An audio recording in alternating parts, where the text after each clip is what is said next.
Hi, I'm Katie with WTI, and I am here to tell you that you are never too cool to put safety first.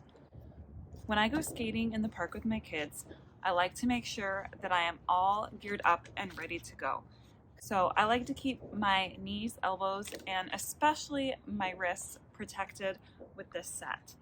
I really like that I can easily slide these on over any outfit and keep them nice and secure with the Velcro.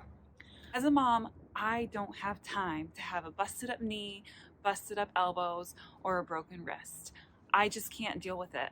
Sure, when I was a kid, it might have been fun to be taken care of, but right now, I'm the one that's doing the taking care of. I love this cool checkered pattern. It's definitely a throwback to the 90s, the era that I grew up in.